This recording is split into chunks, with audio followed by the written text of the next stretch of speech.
প্রথম যে ঘটনাটি আপনাদের সাথে শেয়ার করব, এই ঘটনাটি আমাদেরকে যিনি পাঠিয়েছেন ওনার যে মেইন নাম, এই মেইন নামটা বলছি না, ওনার অন্য আরেকটি নাম বলছি, আলাউদ্দিন।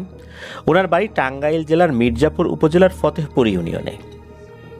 তো মেইন নামটা কেন বলছি না, উনি এবং ওনার বাবা ওই এলাকায় রাজনৈতিকভাবে খুবই পরিচিত ব্যক্তিত্ব অনেক আগে থেকেই, আর উনি একজন ছাত্র নেতাও বলতে হবে। মূলত উনি বিভিন্ন কাজ করেন। এই রকম একটা কাজের সময় একটা ভয়ঙ্কর ঘটনা ঘটেছিল, সেটি উনি আমাদের সাথে শেয়ার করেছেন। ঘটনাটির শিরোনাম উনি নিজেই দিয়েছেন, শিরোনাম জোড়া লাশ। চলুন ঘটনায় চলে যাই। ঘটনাটি ঘটেছিল 2024 সালের রোজার ঈদের 10 থেকে 15 দিন পর, ঠিক তারিখটা ওনার মনে নাই। আর ওনারা বিভিন্ন জায়গায় মাটি কাটেন, যদিও বা এটা অবৈধ। নদীর পাড়ে অনেক সময় পলি মাটি জমে থাকে। বছর বছর যখন নদীতে বেশি পানি আসে তখন ওই পলিগুলো বিস্তীর্ণ এলাকায় পড়ে যায়। তখন এই পলি মাটিগুলো সহ অন্য মাটিও অনেক সময় কেটে অন্য অন্য জায়গায় ফেলার জন্য কিছু কাজ আসে। এই ধরনের কাজই উনি করছিলেন। তো স্থানটির একটু বর্ণনা আমরা দেই। জায়গাটা নদীর পাশে একটা ক্ষেত রয়েছে, ওই ক্ষেতের মাটিটা ওনারা কাটছিলেন আর কি। আর ক্ষেতের পাশ দিয়ে একটি কাঁচা রাস্তা চলে গেছে, নদী এবং রাস্তার মাঝখানের একটি জায়গা আর কি। তো উনি এবং আরও কয়েকজন মিলে ফতেহপুরের সেই জায়গায় উনি মাটি কাটার কাজ শুরু করেছেন। তো মাটি কাটার জন্য একটি এক্সক্যাভেটর, যেটা আমরা স্থানীয়ভাবে ভেকু বলি আর কি। তো ঘটনাটি মূলত ঘটেছিল এই ভেকুর ড্রাইভারের সাথে। তো ঈদের 1 থেকে 1.5 মাস আগে ওই মেশিনটি আনা হয়। তো ভেকুর সাথে একজন ড্রাইভার এবং একজন হেল্পার আসে। ঈদের আগে যখন কাজ চলছিল তখন কোনো প্রকার সমস্যা হয়নি, ভালোভাবেই মোটামুটি 4 ভাগের 3 ভাগ মাটি কাটা শেষ হয়ে যায়। চেষ্টা চলছিল ঈদের আগেই যেন কাজগুলো শেষ হয়ে যায়, তাহলে বিলটাও ঈদের আগে পাওয়া যেত। কিন্তু আসলে কাজ শেষ করা যায় নাই। ঈদ চলে আসার কারণে ভেকুর ড্রাইভার এবং হেল্পার ছুটিতে চলে যায়। তাদের বাড়ি উত্তরবঙ্গের রংপুর বা লালমনিরহাট, এই 2 জেলার কোনো একটা জেলায়, উনি ঠিক আসলে মনে করতে পারেন নাই। ঈদের ছুটির পর ড্রাইভার চলে আসলেও যিনি হেল্পার, ওনার পারিবারিক কিছু কাজ থাকার কারণে ওনার আসতে দেরি হচ্ছিল। ড্রাইভারের নাম ছিল জালাল। তো ড্রাইভার একাই চলে আসছে। আসার পর থেকে উনি যথারীতি আবার মাটি কাটার কাজ শুরু করে। প্রথম 2 দিন ভালোভাবে মাটি কাটা হয়। যেহেতু মাটি কাটার এই কাজটা অবৈধ, এই জন্য রাতের বেলা কাজটি করতে হতো। দিনের বেলায় মাটি কাটলে সমস্যা যেটা হতো সেটা হচ্ছে লোকাল প্রশাসন থেকে বিভিন্ন ধরনের ঝামেলা তো করবেই, যেহেতু কাজটা অবৈধ।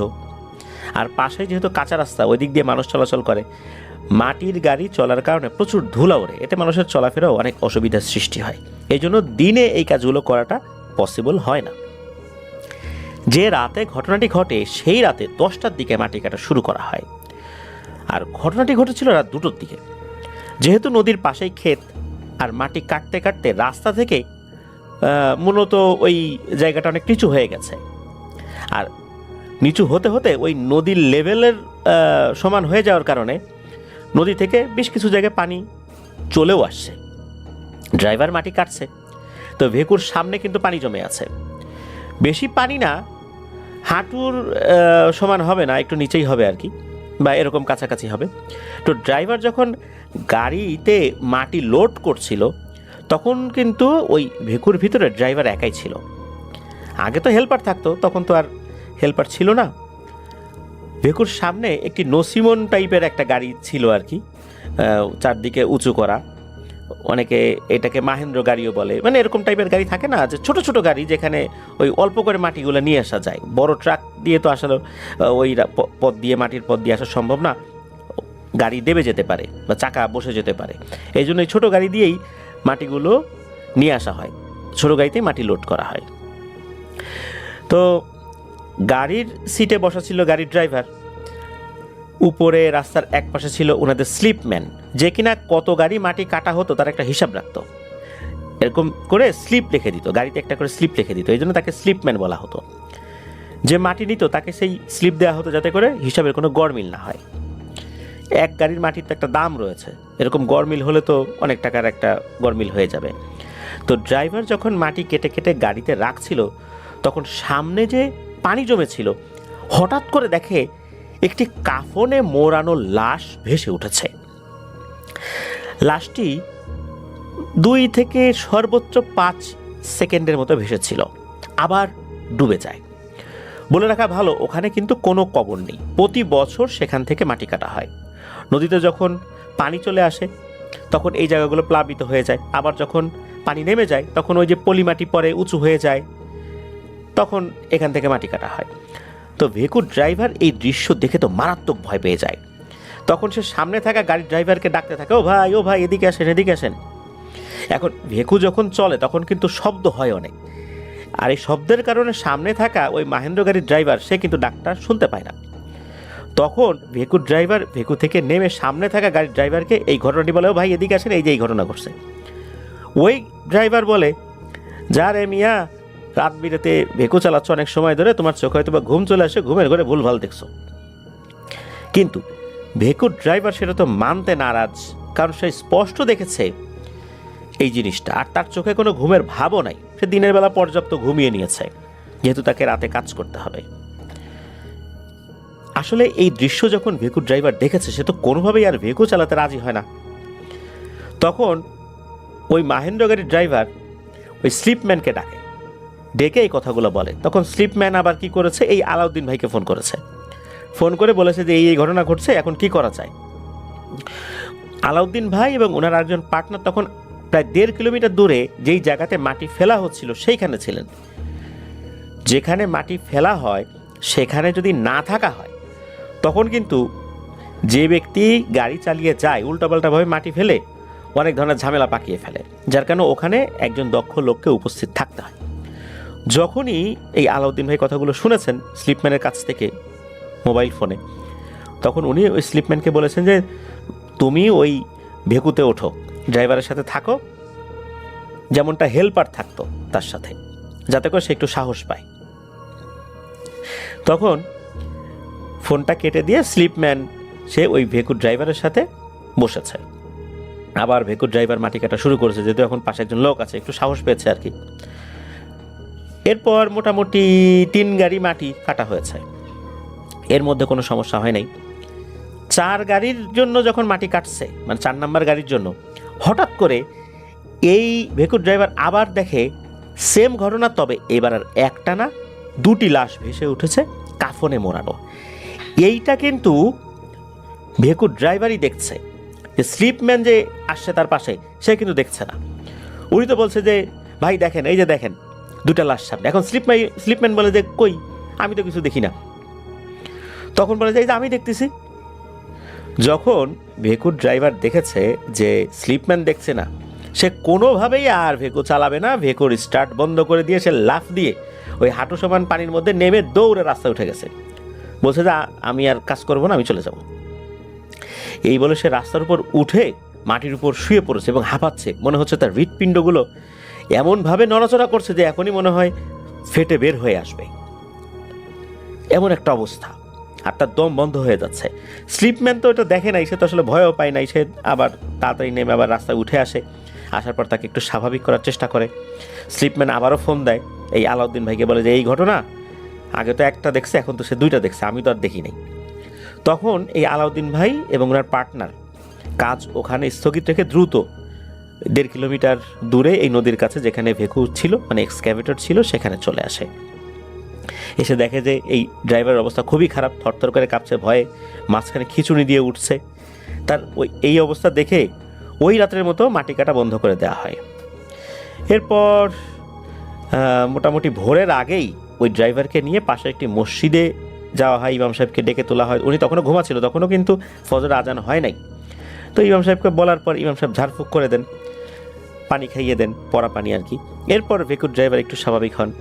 তো ইমাম সাহেব বলেন যে রাত বিরেতে আসলে এই ধরনের কাজ করতে গেলে কিছু সমস্যা হয়, আর নদীর পাড়ে কিন্তু অনেক ধরনের জিনেরা থাকে, হয়তোবা ওদের বিরক্ত হচ্ছিল, এই কারণে তোমাকে ভয় দেখাইছে। আর এখানে কোনো কবর থাকার সম্ভাবনা নাই, কারণ আমরা জানি, আমরা স্থানীয় লোকজন, এখানে কোনো কবর নাই, এখানে কবরস্থানও না। আর প্রতি বছর এখানে মাটি কাটে, কবর থাকলে তো চলেই আসতো কোনো না কোনো সময় মানুষের হাড়গোড়, বা অন্য সময় তো এটা হতো। নতুন যে মাটি কাটা হচ্ছে এখানে তা তো না, অনেকদিন ধরে কাটা হচ্ছে, বছরের নির্দিষ্ট সময় এটা কাটা হয় আর কি। তো এরপর অবশ্য এখানে আর কোনো ঘটনা ঘটে নাই। তো এটাই ছিল ঘটনা। তবে জানা যায় যে এই ধরনের ঘটনা না ঘটলে ওইখানে টুকটাক কিছু ঘটনা আগে পরে ঘটেছে আর কি, তবে সেটা এই ধরনের ছিল না। তো এটাই ছিল ঘটনা। ধন্যবাদ জানাচ্ছি আলাউদ্দিন ভাইকে এমন একটি ঘটনা আমাদের সাথে শেয়ার করার জন্য। আসলে রাতের বেলা যারা এই ধরনের মেশিনগুলো অপারেট করেন, অনেক সময় অনেকে রাতের বেলা ক্রেন চালান। বড় বড় যে কনস্ট্রাকশনের কাজগুলো হয় সেখানে আমরা দেখি যে অনেক বড় বড় ক্রেন, অনেক উপরে বহুতল ভবন নির্মাণের সময় উপরের দিকে যে ক্রেনগুলো থাকে সেই ক্রেনগুলো অপারেট যারা করেন তাদের সাথেও অনেক ধরনের ঘটনা ঘটে। তারপর রাতের বেলা যারা ভেকু চালান, তারপর নদীতে যারা ড্রেজিং করেন, এরপরে যারা ট্রেন চালান, বিশেষ করে রাতের বেলা এই ধরনের মেশিন অপারেট যারা করেন নির্জন স্থানে, তাদের সাথে অনেক ধরনের ভয়ের ঘটনাই ঘটে।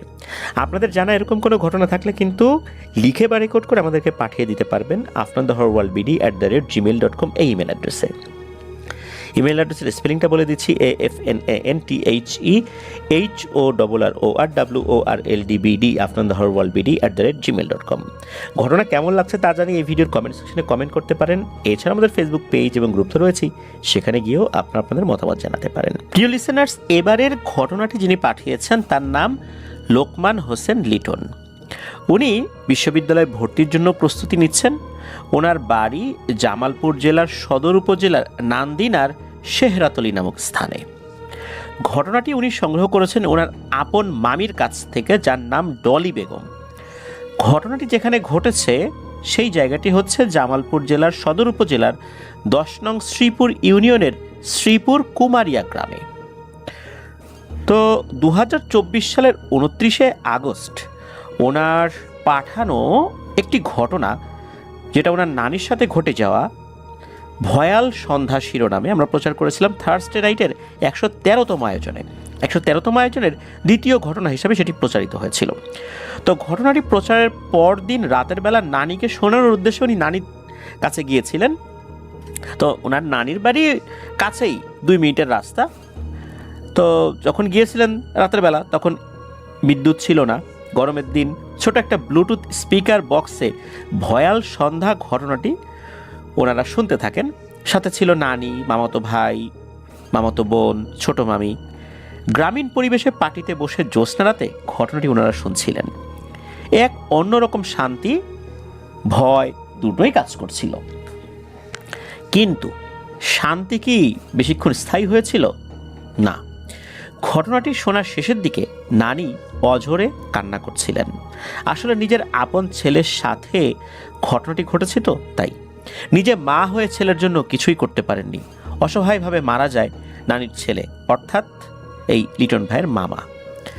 নানি নিজেকেই দোষ দেন যে তার জন্যই মারা গিয়েছিল সবুজ মামা। পরে ওনারা সবাই মিলে সান্ত্বনা দিলে উনি একটু স্বাভাবিক হন। উল্লেখ্য, বর্তমানে জীবিত মামা 2 জন, সুমন এবং মিলন। মিলন মামা আর ওনার যিনি স্ত্রী তার নাম হচ্ছে ডলি বেগম, মানে ওনার ছোট মামি আর কি, যার কাছ থেকে ঘটনাটি উনি সংগ্রহ করেছেন। তো কয়েক মিনিট পর এই ছোট মামি বলে যে আমার জানাও তো একটা ঘটনা আছে, নিজের আপন দুলাভাইয়ের সাথেই ঘটনাটা ঘটেছিল। তো লিটন ভাই জানতেন যে এই ডলি মামির বোন জামাই, মানে ডলি মামির বোন জামাই মানে বোনের হাজবেন্ড মারা গেছেন, কিন্তু কিভাবে মারা গিয়েছিল এটা উনি জানতেন না। এরপর মামিকে যখন বলা হলো যে ঘটনাটি শোনান, তখন উনি ঘটনাটি শোনানো শুরু করেন। তো মামি মোট 3 বার ঘটনাটি ভেঙে ভেঙে এই লিটন ভাইকে বলেছিলেন। তো চলুন ঘটনায় চলে যাই। তো এই যে ডলি মামি, এই ডলি মামিরা ছিল 2 বোন। মামি ছিল ছোট। মামির বড় বোনের নাম ছিল পলি বেগম, তার স্বামীর নাম ছিল সাইদুর মিয়া। ঘটনাটি এই সাইদুর মিয়াকে কেন্দ্র করেই। সাইদুর মিয়ার বাড়ি শ্রীপুর গ্রামে।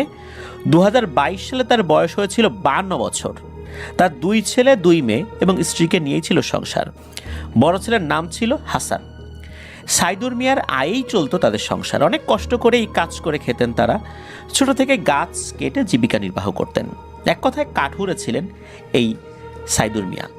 কারো গাছ কাটার দরকার পড়লে উনি গিয়ে কিছু টাকা পারিশ্রমিকের বিনিময়ে কেটে দিয়ে আসতেন আর কি গাছ। এইভাবে ছোটবেলা থেকেই উনি এই কাজ করে আসছেন, তেমন কোনো সমস্যা কখনোই হয় নাই। 2022 সালে যখন সামার সিজন অর্থাৎ গরমের সময় মাসটা যে ঠিক কি এটা বলাটা একটু মুশকিল। তো একদিন একটা কাজে যান ভালুকা, যেই উপজেলা আছে ওইখানে কোনো একটা জায়গায়। তো ওই ভালুকায় একটি বট গাছ কাটার জন্য ডাক পেয়েছিলেন। তো তিনি সকালে নাস্তা করে যান গাছ কাটার জন্য, যেহেতু গাছটা কিছুটা বড় ছিল, অনেক বড় বিষয়টা এরকম না, কিছুটা বড় ছিল, তাই কাটতে কাটতে সন্ধ্যা হয়ে যায়। প্রথমে ডালপালা কেটেছেন, তারপর গাছটাকে কেটে ফেলেন। গাছ কাটার সময় তার সাথে কোনো সমস্যা হয় নাই। কাটাকুটি শেষ করে মজুরি নিয়ে উনি বাড়িতে ফেরত আসতে আসতে রাত হয়ে যায়। বাড়িতে এসে গোসল করে খাওয়া দাওয়া করেন, তারপর শুয়ে পড়েছেন ঘুমানোর জন্য। শোয়ার পর এদিক ওদিক করছেন বিছানায়, কিন্তু ঘুম আর আসে না। তার নিঃশ্বাস নিতে মনে হচ্ছে কষ্ট হচ্ছিল, হাঁসফাঁস করছিল, কিছুই ভালো লাগছিল না তার। যেহেতু গরমের দিন, বিদ্যুৎও ছিল না, তাই এমন হচ্ছিল। এটা চিন্তা করে উনি বাড়ির বাইরে উঠোনে যাবেন। রাত তখন গভীর, তার বাড়িটি ছিল টিনের। তো বাড়ির সামনে ছিল একটি আম গাছ, আম গাছের নিচে ছিল একটা মাচা বা চাং বলা হয় আর কি যেটাকে। তো বাইরে হালকা বাতাস বইছিল, উনি গিয়ে ওই মাচায় গিয়ে বসেছেন। তার ছেলে মেয়ে সব ঘুমিয়েছিল, তার স্ত্রীও তখন ঘুমিয়েছিল। তো গরমের সময় তার স্ত্রী, মানে এই যে পলি বেগম যিনি, তো ওনারও কিন্তু ঘুম ভেঙে গিয়েছে। উনি কি করেছেন, দেখলেন যে স্বামী বিছানায় নাই, মনে হচ্ছে বাইরে বসে আছে। তো উনিও বাইরে বের হয়েছেন, চিন্তা করলেন যে যেহেতু ঘুম আসতেছে না, যাই তার সাথে গিয়ে কিছু সংসারের কিছু আলাপ আলোচনা যা আছে একটু করি, আজকে তো সারাদিনে কথা বলারই সুযোগ পাই নাই। উনি যখন বাইরে গিয়েছেন তখন দেখেন এক আজব দৃশ্য। কোথায় তার স্বামী? চাঙের উপরে তো নাই, অর্থাৎ মাচার উপরে তো নাই। দেখেন যে সাইদুর মিয়া আম গাছে উঠে একটু নিচের দিকে আর কি, উপরে না, একটা মোটা ডালের উপর বসে আছে, এবং সামনে একটি মেহগনি গাছ ছিল, ওই মেহগনি গাছের দিকে এক দৃষ্টিতে তাকায় আছে। তো উনি দেখে কাছে গিয়ে বলতেছে, এই তুমি উপরে কি করো, নামো, এত রাত্রেবেলা গাছের ডালে বসে আছো কেন, ওইদিকে কি দেখো? এই কথার কোনো উত্তরও দেন না, নিচেও নামেন না, এক দৃষ্টিতে ওই দিকেই তাকায় আছে। মনে হচ্ছে উনি এই জগতেই আর নাই। অনেক ডাকাডাকির পরেও যখন নিচে নামে না, উত্তরও দেয় না, তখন ওর স্ত্রী চিৎকার চেঁচামেচি শুরু করেছেন।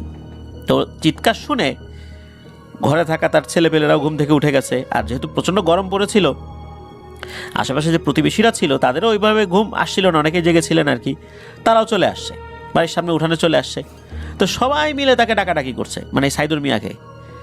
কিন্তু সে ওই একভাবে ওই মেহগনি গাছের দিকে তাকায় আছে, একভাবে মেহগনি গাছের দিকে যে তাকায় আছে, মনে হচ্ছে সে, তার ধ্যান জ্ঞান চিন্তা চেতনা সব ওইখানে বদ্ধ হয়ে আছে। দিন দুনিয়া কি হচ্ছে, এত লোকে ডাকাডাকি করছে, চিৎকার চেঁচামেচি করছে, উনি শুনছেনই না।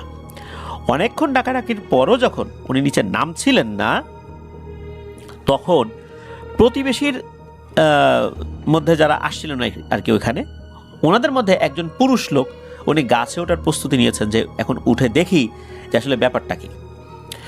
যখনই গাছে ওঠার জন্য গাছটা কেবল টাচ করেছে ওই ব্যক্তি, সাথে সাথে এই সাইদুর মিয়া ওই ডাল থেকে ধপাস করে গাছ থেকে নিচে পড়ে গেছেন। মনে হলো তাকে কেউ ধাক্কা দিয়ে ফেলে দিল। সাথে সাথে সবাই ধরাধরি করে তাকে ওই চাঙের উপরে বা মাচার উপর শুইয়ে দিল। তার শরীরটা ছিল ভীষণ রকমের ঠান্ডা, অথচ ওই সময় ছিল প্রচণ্ড রকমের গরম। তো ওনার স্ত্রী সরিষার তেল এনে তার পুরো শরীরে, বিশেষ করে হাতে পায়ের তলায় মাখিয়ে দেন, মাথায় পানি ঢালেন। তখনও কিন্তু লোকজন আশেপাশে ছিল, কিন্তু এই সাইদুর মিয়ার জ্ঞান আর আসে না। ওই রাত্রে তাকে ঘরে শুইয়ে দেওয়া হয়, কারণ রাত তো অনেক, আর হসপিটালও ছিল অনেক দূরে। সারা রাত তার স্ত্রী ছেলে মেয়ে জেগে তার সেবা শুশ্রূষা করতে থাকে। এক পর্যায়ে তার জ্ঞান ফেরত আসে, আধো আধো চোখ খুলে আবার বন্ধ করে ফেলে। তো সাইদুর মিয়া বলেন যে তার শরীর অনেক ব্যথা করছিল, এবং সব খুলে বলেন যে গরমে ভালো লাগছিল না, তাই কিভাবে উনি বাইরে গিয়ে চাঙের উপর বসছিলেন। তবে চাঙের উপর বসার পরেই তার ঘুম ঘুম ভাব আসছে এবং সে ঘুমিয়ে যায়। এরপর কি আছে সে জানে না। এরপর দেখে তার শরীর ব্যথা করছে, আর পরিবারের সদস্যরা তার সেবা শুশ্রূষা করছে। তো মূলত চাঙের উপর বসার আগ পর্যন্ত উনি কীভাবে ঘর থেকে বাইরে বের হয়েছেন সব কিছু তো বলছেন, কিন্তু এরপর তার কিছু জানে না। এরপরে যেটা হয়েছে সেটা হচ্ছে যে ওনার স্ত্রী পলি বেগম, উনি এই বিষয়টা বিস্তারিতভাবে বলেন যে এই ঘটনা ঘটছে। তো এটা শুনে তো উনি নিজেও অবাক হয়ে যান যে এটা কিভাবে কি হইলো, আমি তো বুঝতে পারতেছি না। আর গাছের উপর থেকে যে পড়ে গেছে এর জন্য ব্যথা করছে এটা উনি ভাবতেছেন, কিন্তু উনি যে কীভাবে গাছে উঠছিলেন সেটাও বলতে পারেন না। আর উনি ওইদিকে তাকে কী দেখছিলেন এটাও উনি বলতে পারেন না। তো সকাল হলে তাকে কাছেই নান্দিনা নামক একটা বাজার রয়েছে, ওই নান্দিনা বাজারে ডাক্তারের কাছে নিয়ে যাওয়া হয়। তো ডাক্তার কিছু ওষুধপত্র দিয়ে দেন। তো অনেক দিন হয়ে গেলেও তার শরীর আর ভালো হয় না, পুরো শরীরে অনেক ব্যথা। এভাবে স্থানীয় অনেক ডাক্তার দেখানো হয়, কিন্তু তার কোনো রোগ ধরা পড়ে না, সারা শরীর ব্যথা করে। কয়েকদিন পর তার এমন ব্যথা শুরু হয়, উনি আর কোনো কাজই করতে পারেন না, তার আয় রোজগার সব বন্ধ হয়ে যায়। এসব কিছু দেখে তার জমানো কিছু টাকা নিয়ে তাকে উন্নত চিকিৎসার জন্য ময়মনসিংহ সরকারি মেডিকেল হসপিটালে নিয়ে যাওয়া হয়। তো সেখানে তার রোগ নির্ণয় করা যায় না যে আসলে কি হয়েছে। তার ব্যথা নাশক কিছু ওষুধ খেতে দেওয়া হয়, ওষুধ সেবন চলছে, কিন্তু কোনো উপকার হয় নাই সাইদুর মিয়ার। দিন দিন আরও খারাপ হতে থাকে তার শরীর। এরই মাঝে একদিন রাত্রে ওয়াশরুমে যাওয়ার জন্য ঘর থেকে উনি বের হয়েছেন। ওয়াশরুম ছিল একটু দূরে। ওই সময় তার স্ত্রীও ঘুমিয়ে গিয়েছিলেন। উনি যখন দেখলেন যে তার স্ত্রী ঘুমিয়ে আছে, উনি আর ডাক দেন নাই আর কি। তো এই দরজাটার খিল রয়েছে, কাঠের দরজা, তো খিল খুলে ওয়াশরুমে যাওয়ার সময় ওই মেহবুনি গাছের দিকে তার নজর পড়ে। উনি দেখতে পান যে মনে হচ্ছে কয়েকটা ধোয়ার মতো বস্তু, কালো ধোয়ার মতো বস্তু বসে আছে, একটু নড়াচড়াও করছে। একটা ডালের উপরে সিরিয়ালি বসে আছে। উনি চিন্তা করেন যে কী রে এইটা। উনি গুনতেছেন, 1টা 2টা 3টা করতে করতে দেখেন যে এখানে 7টা আছে এরকম। তো এইটা দেখার পর উনি অজ্ঞান হয়ে পড়ে যান, ওনার আর কিছু মনে নেই। পরদিন যখন ওনার জ্ঞান ফিরেছে, মানে রাতের বেলা ওনার স্ত্রীও টের পাই নাই, সকালবেলা ভোরবেলা যখন বাইরে বেরিয়েছেন তখন দেখছেন যে সাইদুর মিয়া পড়ে আছে। তখন ওনার স্ত্রী তাকে ঘরে নিয়ে আসছেন, তার জ্ঞান ফিরেছে। কিন্তু উনি আসলে বিস্তারিতভাবে বলতে পারেন না, শুধু এতটুকুই বলেছিলেন যে এরকম কিছু দেখছেন আর কি। এই ঘটনার পর তার শরীর আরও খারাপ হতে থাকে, কিছুই খেতে পারেন না, শরীর একদম চিকন হয়ে গেছে। 2 মাস এভাবেই কেটে যায়। 3 মাস পর তার হাঁটা চলা বন্ধ হয়ে যায়, ঘরে পড়ে যান। কথা বলা ছাড়া উনি কোনো কাজই করতে পারেন না। খাওয়া দাওয়া, ওয়াশরুম সব কিছু তার বিছানাতেই হচ্ছে। তার স্ত্রী তার সেবা শুশ্রূষা করছে। এর মধ্যে একদিন এই ডলি মামি, তারপর মিলন মামা তাকে দেখতে গিয়েছেন। তখন তারা কবিরাজ দেখানোর সিদ্ধান্ত নেন। এর মধ্যে কিন্তু কোনো কবিরাজ দেখানো হয়নি। প্রথমে এলাকার মসজিদের হুজুর দ্বারা তদবির নেন, কিন্তু হুজুর নিরুপায় হয়ে বলেন যে ওনাকে ভালো কোনো হুজুরকে দেখাতে, কারণ এই চিকিৎসা তার দ্বারা সম্ভব হবে না, তাকে ভয়ঙ্কর কিছু পাইছে। এ কথা বলে তেল পড়া পানি পড়া দিয়ে চলে যান। এরপর অনেক হুজুর কবিরাজ দেখানো হয়েছে, তদবির নেওয়া হয়েছে, কিন্তু কোনো কাজে আসে নাই। এভাবে আরও 1টি মাস কেটে যায়। 4 মাসের মাথায় উনি একেবারে মৃত্যু শয্যায় শায়িত হয়ে যান। ওনার কথা বলাও বন্ধ হয়ে যায়, মানে জবানও বন্ধ হয়ে যায়। একদম মমির মতো শুয়ে থাকে, হাত পা কিছুই নাড়াতে পারেন না উনি। একদিন সকালে তার অবস্থা অনেক খারাপ হয়, শরীরে খিচুড়ি উঠেছে। ওই দিনই আবার একজন লোক, ওনাদের একজন কবিরাজের সন্ধান দেন। কবিরাজের বাড়ি ছিল দড়িপাড়া, শ্রীপুর থেকে একটু দূরে। ওইখানে যাবার জন্য একটা অটো ভাড়া করা হয়। তো ওনার ছোট মামা, অর্থাৎ এই যে আমাদেরকে যিনি ঘটনা পাঠিয়েছেন লিটন ভাইয়ের ছোট মামা, ডলি মামির স্বামী আর কি, তারপর মামার শ্বশুর সাইদুর মিয়ার ছেলে হাসান, এবং যে এই কবিরাজের খোঁজ দিয়েছিলেন তিনি সহ তার ওখানে যাওয়ার জন্য সন্ধ্যার আগেই রওনা দেন। যেতে যেতে রাত হয়ে যায়। ডলি মামি অবশ্য যান নাই। তো ডলি মামি ওই সাইদুর মিয়া যিনি, ওনার বাড়িতেই ছিলেন। সাইদুর মিয়ার বাড়িতে মামি সহ আর অনেকে ছিল। তো রাতের বেলা মিলন মামারা পৌঁছে দেখতে পান একটা ঝুপড়ি ঘর, সেখানেই থাকে এই কবিরাজ। ছনের তৈরি ঘর যেরকম হয় ওইরকম আর কি। তো বাইরে থেকে তাকে ডাক দেওয়া হয়নি, ঘর থেকে বাইরে বের হয়ে আসেন। কবিরাজটি ছিলেন একজন বৃদ্ধা মহিলা, বয়স আনুমানিক 70 বছর হবে। তার ছেলে মেয়ে স্বামী কেউই নাই, তিনি একাই থাকেন এই ঘরে, ইবাদতবন্দি করেন। তো বৃদ্ধা হলে কি হবে, তার চলাফেরা 8-10টা সাধারণ মানুষ যেভাবে চলাফেরা করে, বৃদ্ধা মানুষের যেরকম চলাফেরা একটু দুর্বল হয়ে থাকে, উনি ওরকম না আর কি। তো বৃদ্ধা মহিলাকে সব কিছু খুলে বলা হয়। তো উনি শোনার পরে বলেন যে আমি তো আসলে রাতে কাজ করি না, আমার যে জিন ওস্তাদ আছে তার নিষেধ আছে রাতে কাজ করা, আপনারা কালকে সকালে আসেন। এরপর সবাই মিলে তাকে অনেক জোরাজুরি করে। এরপর তিনি রাজি হন, বলেন যে আমার তো আসলে ওস্তাদের নিষেধ আছে, তারপরও আপনারা আসছেন এত দূর থেকে, দেখি কি করা যায়। উনি একটা আসনের মতো জায়গায় গিয়ে বসেন। তো কবিরাজ সবাইকে বলেন যে আমার কাজ শেষ না হওয়া পর্যন্ত কেউ কোনো কথা বলবেন না, আমার ওস্তাদ আপনাদের সব কিছু জানিয়ে দেবে। মাটিতে গোল বৃত্ত এঁকে ক্রসের মতো কিছু চিহ্ন দিয়ে সূরা কালাম পড়তে থাকেন তিনি। এরপর উনি ওনার ওস্তাদ জিনের মাধ্যমে কথা বলতে থাকেন। মামা সহ সবাই মনোযোগ দিয়ে শুনছিলেন। তো ওস্তাদ জিন ওই বৃদ্ধা কবিরাজের মাধ্যমে, মানে তার ভিতরে পজেস হয়ে বলছে যে এই সাইদুর মিয়াকে 7টা পিশাচ জাতির জিনে আসর করেছে। ওকে 7 জন মিলে তিলে তিলে খেয়ে ফেলেছে। তারপর কবিরাজ সবাইকে বলেন, রোগীর কাছে যারা আছে তারা যেন ভয় না পায়, আর ভয় পেলে দরজা জানালা সব বন্ধ করে রাখতে বলবেন, বাচ্চাদেরকে রোগীর কাছ থেকে দূরে রাখবেন, ওখানে কিছু ভয়ের ঘটনা ঘটবে, কেউ যেন ভয় না পায়। কবিরাজ বলেন, ওই সময় অবশ্য ওই জিনটা বের হয়ে গেছে আর কি। তো ওই কবিরাজ, মহিলা কবিরাজ বলেন যে তার জিন ওস্তাদ রোগীর কাছে গিয়ে পিশাচগুলোকে ধরে আনবেন। তো তারপর এই মিলন মামা ডলি মামিকে ফোন করে বলেন, ডলি মামি তো ওই বাড়িতে ছিলেন, সাইদুর মিয়ার বাড়িতেই ছিলেন। তো ফোন করে বলেন যে তোমরা যারা রোগীর কাছে আসো তোমরা কিন্তু কেউ ভয় পাও না, দরজা জানালা বন্ধ করে রাখো, বাচ্চাদেরকে অন্য ঘরে পাঠিয়ে দাও, ওখানে কিছু একটা ভয়ের ঘটনা ঘটবে, কবিরাজের জিন ওখানে যাবে, কবিরাজ তার কাজ করছে। তো যে কথা সেই কাজ, ওখানে যারা ছিল সবাই খুব অ্যালার্ট হয়ে যায়, দরজা জানালা বন্ধ করে দেওয়া হয়। সব ঠিক হওয়ার পর বৃদ্ধা কবিরাজ তার ওস্তাদ জিনকে চালান করে দেন সাইদুর মিয়ার বাড়িতে। ডলি মামির ভাষ্য মতে ওই বাড়িতে হঠাৎ করে প্রচুর বাতাস বইতে থাকে, টিনের চালের উপর মানুষ হাঁটলে যেরকম আওয়াজ হয়, ঠাস ঠাস টন টন এরকম ওরকম হচ্ছে। হঠাৎ করে বন্ধ দরজা ধপাস করে খুলে যায়, ঘরের ভেতরে একটি দমকা বাতাস ঢোকে, ঘরের ভেতরে শোকেস সহ সব কিছু থরথর করে কাঁপতে থাকে। হুট করে কিছুক্ষণ পর আবার সব বন্ধ হয়ে যায়। এরপর ওই বাড়িতে আর কিছুই ঘটেনি। তো মামি সহ ওখানে যারা ছিলেন সবাই কিন্তু এই ঘটনা প্রত্যক্ষ করেছেন। মূলত ওখান থেকে ওই ওস্তাদ জিন পিশাচ জিনকে ধরে নিয়ে যায়।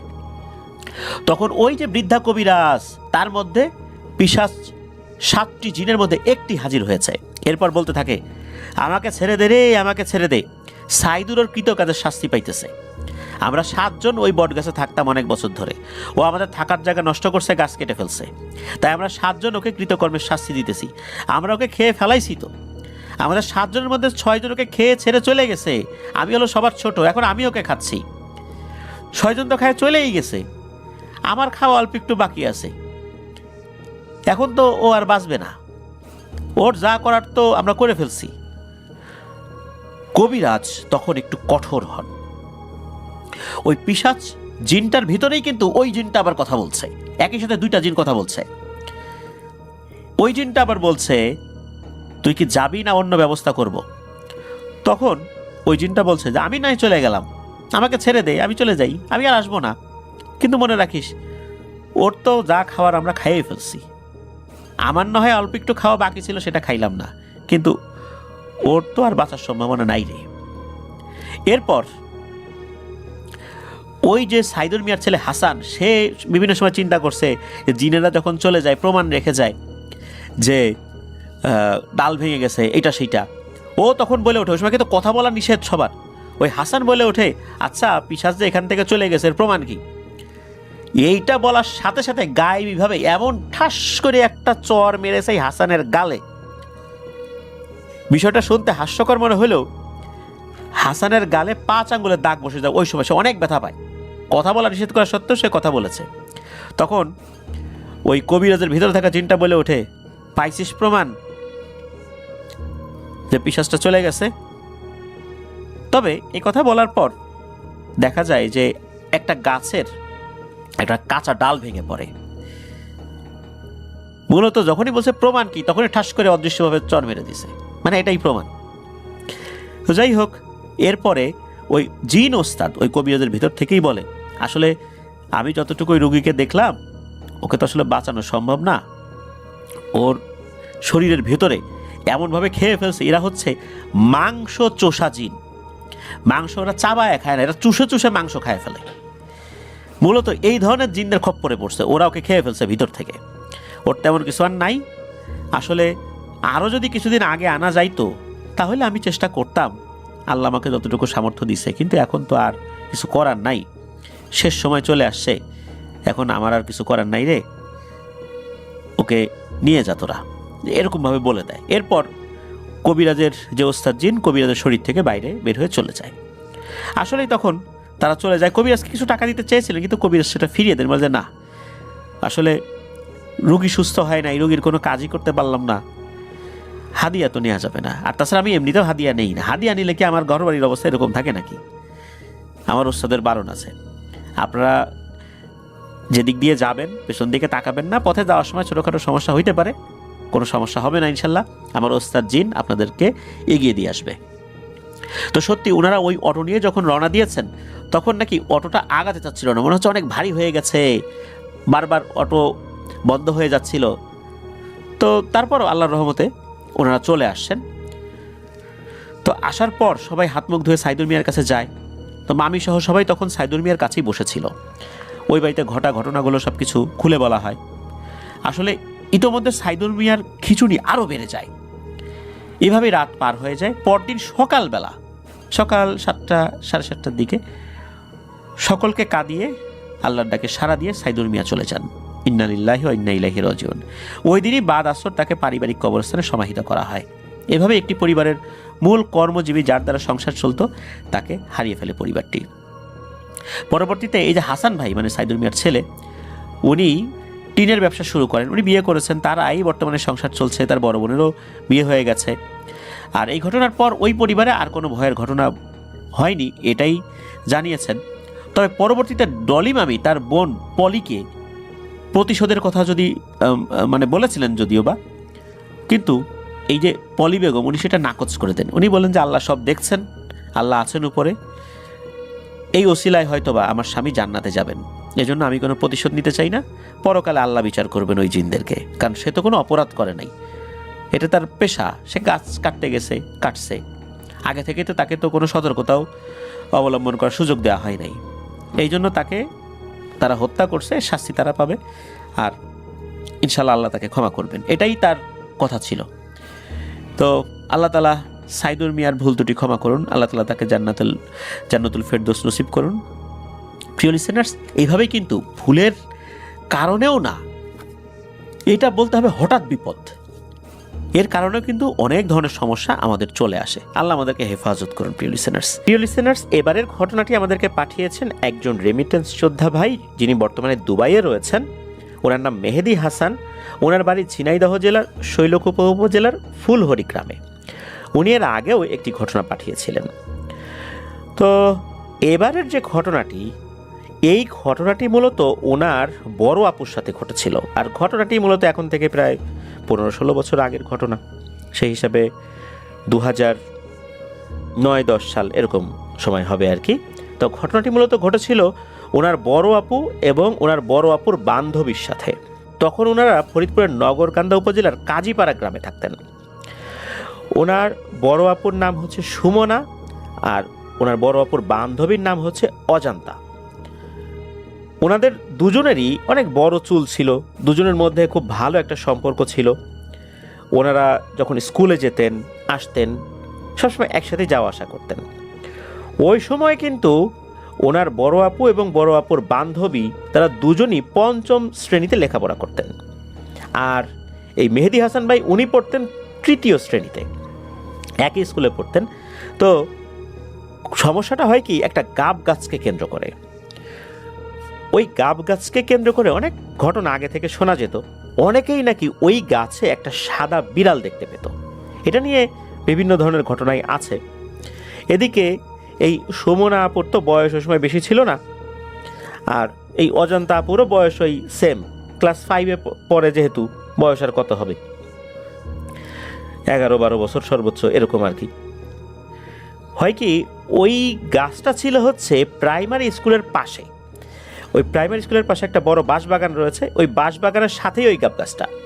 স্কুলে যখন টিফিনের ছুটি দিত তখন এই মেহেদি ভাইয়ের আপু এবং ওনার আপুর বান্ধবী দুইজন ওই গাব গাছের কাছে গিয়ে চুলটা একটু খুলে দিয়ে গল্প করত। ওই সাইডে অবশ্য ওনারা দুজন যেতেন, আরও যে অনেকে যেতেন না বিষয়টা এরকম না, আরও অনেক মেয়েরাই যেত তাদের স্কুলের আর কি। তো বিষয়টা এরকম যে ওই জায়গায় যে নির্জন এরকম না, ওখানে সবসময় লোকজন আসা যাওয়া করতেছে।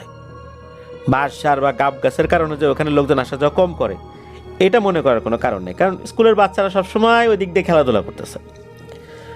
এখন হয়েছে কি, ওনারা দুজন চুলটা খুলে দিয়ে, স্থানীয়ভাবে চুল এড়া দেয়া বলে আর কি, তো ওনারা ওই চুলটা খুলে দিয়ে ওই গাছের সাথে হেলান দিয়ে গল্প গুজব করতেছেন আর কি। তবে টিফিন পিরিয়ড বলতে আমরা যেটা বুঝি এটা কিন্তু দুপুরবেলা, মানে ভর দুপুরবেলা যখন লাঞ্চ টাইম আর কি, ওই সময় ওনারা ওইখানে বসে দুইজন মিলে গল্প করতেছে। তো অনেকক্ষণ ধরে গল্প করার পর আবার যখন ঘন্টা দিয়ে দিয়েছে স্কুলে, তারা আবার ক্লাসে চলে আসছে, কোনো ধরনের কোনো সমস্যা নাই। ওই রাত্রেও কোনো সমস্যা হয় নাই। সমস্যা হয় তার পরের রাত্রে। রাত তখন 11টা কি 11:30, হঠাৎ করে এই সুমনা আপুর যে বান্ধবী, সেই বান্ধবী যিনি, ওনার কোনো একটা সমস্যা হয়েছে, তার বাড়ির থেকে একজন লোক চলে আসছে, এসে বলছে যে ওই অজান্তা তো অনেক কান্নাকাটি করতেছে, সে সুমনাকে দেখতে চাচ্ছে, তাড়াতাড়ি যাইতে হবে। তখন ওই বাড়ির থেকে যেহেতু লোক আসছে, এই জন্য এই সুমনা আপু ওনার বাড়ির আর একজন লোককে সাথে নিয়ে উনি রওনা দিয়েছেন। বাসাটা তো কাছাকাছি ছিল, উনি তো ওইখানে গেছেন। যাওয়ার পর দেখা যাচ্ছে যে অজান্তা যিনি, উনি খুব বিশ্রী ভাষায় সবাইকে গালিগালাজ করছে আর বলতেছে সুমনা কই, সুমনা কই, ওকে ডাক, ওকে ডাক, ওকে আমি দেখবো, ওকে আমি দেখবো। তো ওই সময় দেখা গেল যে একজন কবিরাজও আসছে, লোকাল এক কবিরাজ আর কি, দূরের কেউ না। তো সে ঝাড়ফুঁক করার চেষ্টা করছে, অনেকক্ষণ ধরে চেষ্টা করছে, কিছু থেকেই কিছু হচ্ছে না আর কি, এই একই রকমভাবেই আচরণ করছে। এদিকে যখন এই সুমনা আপু এই অজান্তা আপুর কাছে গেছে, কাছে যাওয়ার পর হঠাৎ করে তার আচার আচরণের পরিবর্তন ঘটে যায়। যে একটু আগেও নিজের চুল টেনে ছিঁড়ছিল, তার শক্তির সাথে কেউ পেরে উঠছিল না, হঠাৎ করে তার ভিতর একদম স্বাভাবিক আচরণ। হেসে দিয়ে সুমনা আপুকে বলছে, ও সুমনা তুই আসছিস, আয় আয় কাছে আয়। এদিকে হয়েছে কি, এই অজান্তা আপুর আচরণের কারণে সুমনা আপু দূর থেকে দেখেই তো ভয় পাইছে, সে আর কাছে যেতে চাচ্ছে না। হঠাৎ করে তার এরকম রহস্যময়ভাবে আচরণ পরিবর্তিত হয়ে, এত ভালো আচরণ এবং রহস্যময়ভাবে হাত ইশারা করে ডাকছে, সুমনা আয় আয় আমার কাছে আয়। এখন সুমনা আপু ভয়ে ভয়ে আগাইছে। যখন আগাইছে তখন এই অজান্তা আপু অনেকটা লাফ দিয়ে এসে সুমনা আপুকে টাচ করছে হাতে। টাচ করার সাথে সাথে এই যে অজান্তা, তার আর কোনো সেন্স নাই, সে ফিট হয়ে গেছে। আর তখন সুমনা আপুর কাছে মনে হলো হঠাৎ করে তার শরীরটা ভারী হয়ে গেছে, তার ভিতরে কিছু পরিবর্তন দেখা যাচ্ছে। কিন্তু ওই সময় যে খুব বড় ধরনের পরিবর্তন, বিষয়টা এরকম না। কবিরাজ কিছু একটা সন্দেহ করে। তখন কবিরাজ বলে, আচ্ছা তোমরা দুজন তো বান্ধবী, সবসময় একসাথে চলাফেরা করো, আমি তো দেখি তোমাদের দুজনের সাথে কি এমন কোনো ঘটনা ঘটছে যেটা অস্বাভাবিক? এখন একজন তো অজ্ঞান হয়েছে, ও তো কিছু বলতে পারতেছে না। তখন সুমন আপু বলে, না তো এমন তো কিছু মনে পড়ে না, এমন তো কিছু বলতে পারি না। তখন ওই কবিরাজ বলে, আচ্ছা ঠিক আছে তুমি একটু অপেক্ষা করো, আমি দেখি, একটু পরীক্ষা করে দেখি যে ঘটনাটা কি। তখন ওই কবিরাজ এই অজান্তা আপুর মাকে বলেন যে আপনি একটু আলু সিদ্ধ করে নিয়ে আসেন, আমি একটু আলু সিদ্ধ দিয়ে পরীক্ষা করব। উনি বেশ কয়েকটা আলু সিদ্ধ করে নিয়ে আসেন অল্প সময়ের মধ্যেই। ওইখানে কিন্তু এই যে মেহেদি ভাই, উনিও ছিলেন উপস্থিত, উনি এই সুমন আপুর সাথে গিয়েছিলেন ওই বাড়িতে।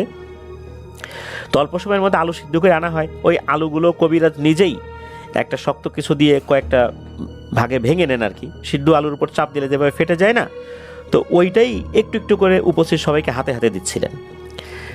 আর এক টুকরো এই সুমন আপুকে দিয়েছেন। এর মধ্যে কিন্তু এক টুকরো এই মেহেদি হাসান ভাইও খেয়েছেন।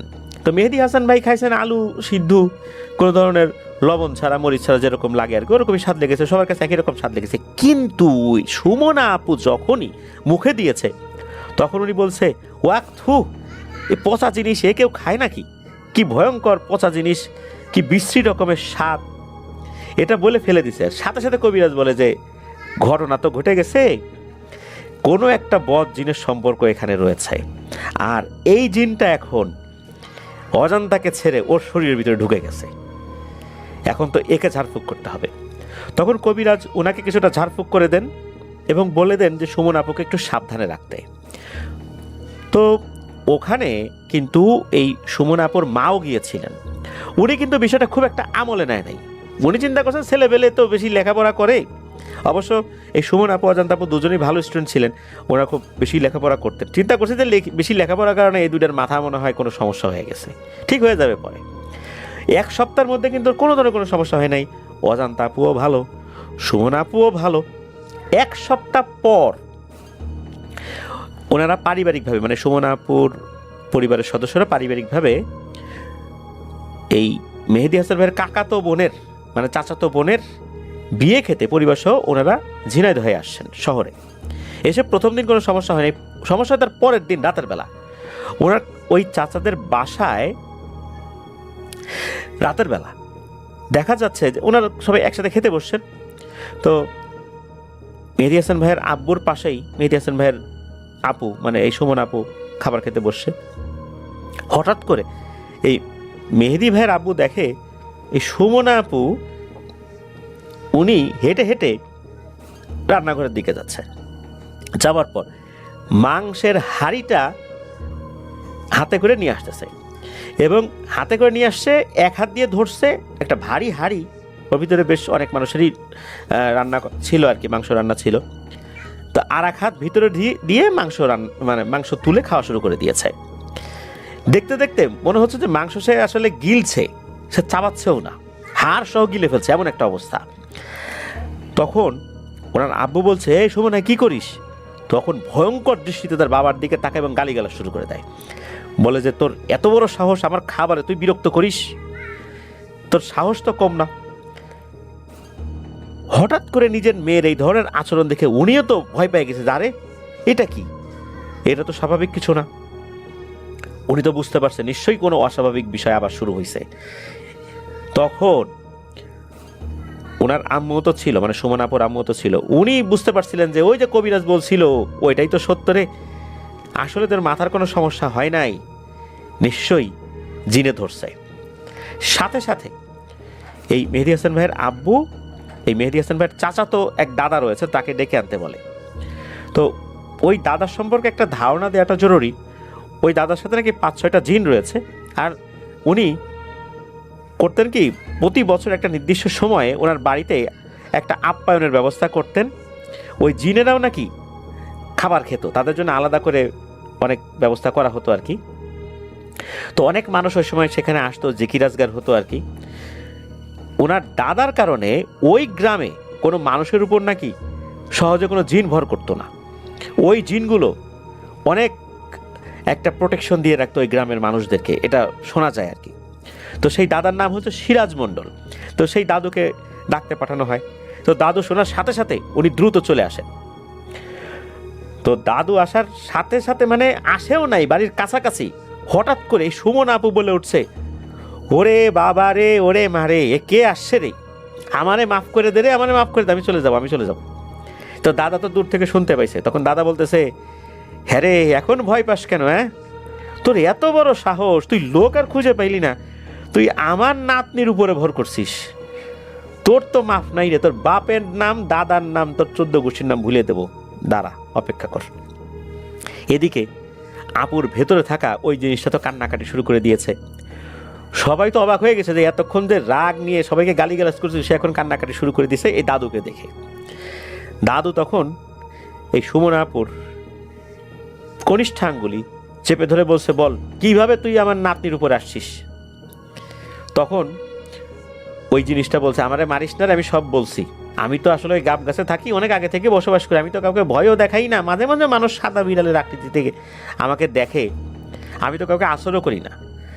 তো সেদিন দুপুরবেলা ওরা চুল খুলে দিয়ে দাঁড়াইছিল, এরপর আমি ওর বান্ধবী অজান্তার শরীরে ঢুকছি, আর এরপর ও যখন আসছে তখন ওর শরীরে ঢুকছি, আর ওকে তো ঝাড়ফুঁক করে দিয়েছিল কবিরাজ, এই জন্য সপ্তাহখানেক ওর তেমন কিছু করতে পারি নাই, এই জন্য এখন আবার আসছি, আমাকে ছেড়ে দে, আমার ভুল হয়ে গেছে, আমি আর কখনো আসবো না। তখন ওই দাদু বলেন, সিরাজ মণ্ডল দাদু বলেন, যেহেতু ভুল স্বীকার করছিস, ভুল হয়েছে, সুতরাং এখনই চলে যাবি, ভবিষ্যতে আমার নাতি নাতনির দিকে চোখ তুলেও তাকানোর সাহস করবি না, শুধু আমার নাতি নাতনি কেন, আশেপাশে আর কারোরই কোনো ক্ষতি করার চেষ্টা করবি না, যা, তুই যেখানে ছিলি ওইখানে চলে যা, তোকে কেউ বিরক্ত করবে না, কিন্তু মনে রাখিস তুই কাউকে বিরক্ত করছিস এটা যেন আর না শুনি। এরপর কি হয়, সাথে সাথে নাকি ওই জিনিসটা চলে যায়। আর আপু একটু মনে হচ্ছে যে একটু মাথাটা ঘুরলো, এরপরে উনি স্বাভাবিক হয়ে যান। আল্লাহর রহমতে এরপরে আর কোনো ধরনের কোনো সমস্যা হয় নাই। এটাই ছিল ঘটনা। প্রিয় লিসেনার্স, এই ভর দুপুরবেলা এই ধরনের গাব গাছ, দেবদারু গাছ, জাম গাছ, এই ধরনের গাছগুলোর নিচে যাওয়া উচিত নয়। বিশেষ করে যারা নারী শিশু রয়েছেন, চুল খোলা অবস্থা তো অবশ্যই না। আমরা এই বিষয়গুলোতে সতর্ক থাকব। আর সুমন আপু এবং অজন্তা আপু ওনাদের আসল নামটা দিয়েছিলেন মেহেদী হাসান ভাই। ওনারা তো এখন বিবাহিত, সংসার জীবন পালন করছেন। ওনাদের আসল নাম যদি আমরা বলি তাহলে পারিবারিকভাবে বা ব্যক্তিগতভাবেও ওনারা বিভিন্ন ধরনের সমস্যার সম্মুখীন হতে পারেন, যেহেতু ওনারা শ্বশুরবাড়িতে রয়েছেন। হয়তোবা তারা চিন্তা করতে পারে এদেরকে জিনে ধরছিল, এটা সেটা নিয়ে অনেক কথা শোনাতে পারে। এই জন্য ওনাদের অন্য নাম আমরা ব্যবহার করেছি। তো ধন্যবাদ জানাচ্ছি মেহেদী হাসান ভাইকে